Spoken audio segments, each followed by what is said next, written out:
Hello everyone, আজকে আবার চলে এসেছি।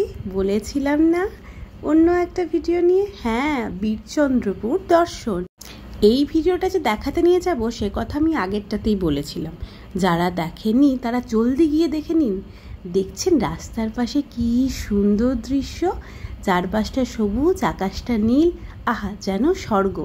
এই সুন্দর রাস্তা পেরিয়ে তারপরে কাদা জল রাখা রাস্তা পেরিয়ে চলে আসলাম শ্রী শ্রী আনন্দ জন্মস্থান তোরণ, বীরভূমের একমাত্র বীরচন্দ্রপুর।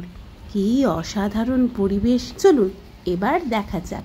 এই যে আমি আর আমার এই ভাই সকাল সকাল বেরিয়ে পড়েছি এই রোদ ফাটা মরশুমে। এটা হচ্ছে নিতাই জন্মস্থান, কদমখণ্ডী মন্দির। আর এই গাছটা দেখছেন, এর মধ্যে কয়েকশো বাদুড় সারাক্ষণ বাস করে থাকে। সকালে এদের কিচিরমিচির এত আওয়াজ। এবার যাওয়া যাচ্ছে নিতাই জন্মস্থানের দিকে।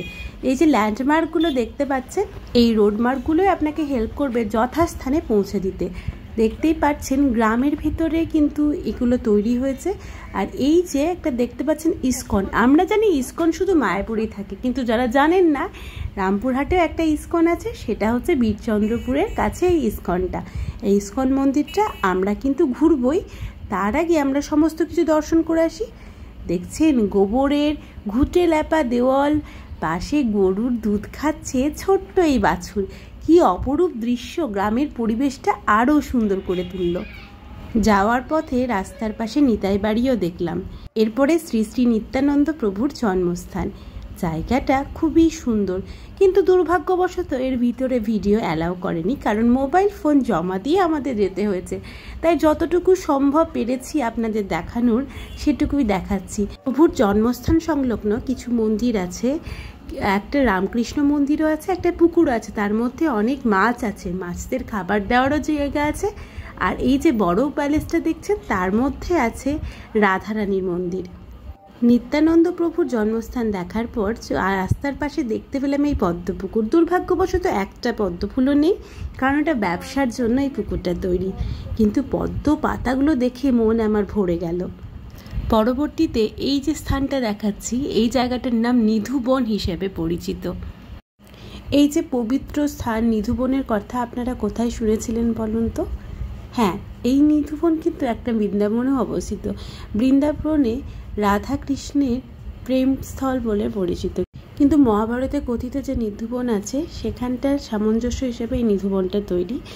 চারপাশটা এত মনোরম, আর চারপাশটায় দেখুন এত গাছগাছালিতে ভর্তি।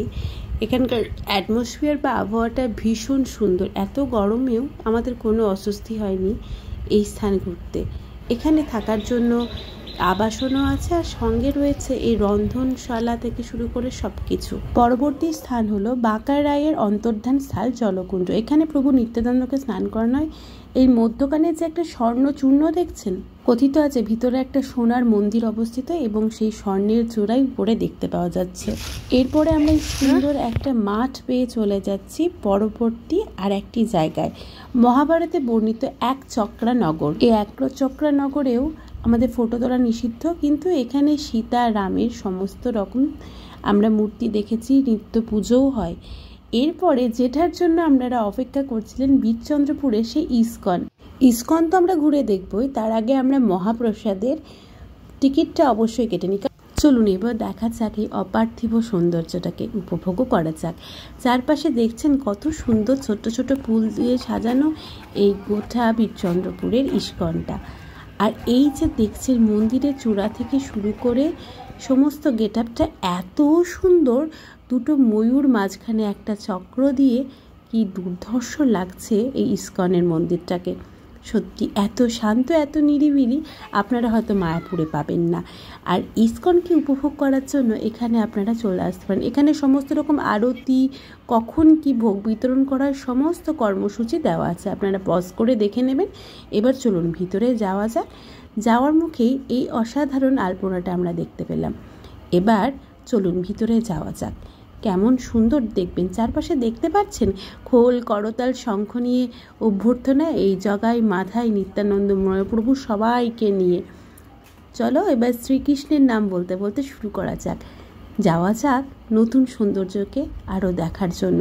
এন্ট্রি পথে যাই, আর এই যে চিত্রটা বুঝতে পারছেন কখন বলুন তো, মহাভারতের যুদ্ধের সেই কুরুক্ষেত্রের জায়গাটা বুঝতে পারছেন। আর এই জায়গাটা এত সুন্দর, এত ঠান্ডার, এত মনোরম, দেখছেন সবাই অপেক্ষা করছে কখন আমাদের শ্রীকৃষ্ণ প্রভুকে দেখানো যাবে, কখন রাধারানীকে দেখানো যাবে, সেই অপেক্ষায় আমরাও সামনের দিকে বসলাম এবং অপেক্ষা করে আপাতত ওইটুকুই রাধারানী শ্রীকৃষ্ণকে দর্শন করে কিছুক্ষণ কৃষ্ণ নাম করে এবার চলে আসলাম একচক্র ভবনের রাজভোগের আস্বাদ গ্রহণ করতে, মহাপ্রসাদের তৃপ্তি অনুভব করতে। আর এখান থেকে যা সুন্দর লাগছিল ভিউটা, দেখুন অসাধারণ লাগছিল। গোটা জায়গাটা এত ভালো আসছিল ক্যামেরাতে যে আমি আর ক্যাপচার করার লোভটা সামলাতে পারলাম না। তারপর আমরা মাটিতেই বসে পড়লাম, আমাদের জন্য 17 ইঞ্চির ব্যবস্থা করা হয়েছিল। আর এখানে প্রায় 18 রকম পদ দেওয়া হয়েছিল। প্রথমে এই বড়া, তারপরে হচ্ছে চাল, একটা শুক্তো দিয়েছিল, পোস্ত দিয়েছিল, টক থেকে শুরু করে, আর সমস্তটাই কিন্তু নিরামিষ। এই যে করলা ভাজাও দেখতে পাচ্ছেন, এখানে কোনো খাবারের কোনো ত্রুটি নেই।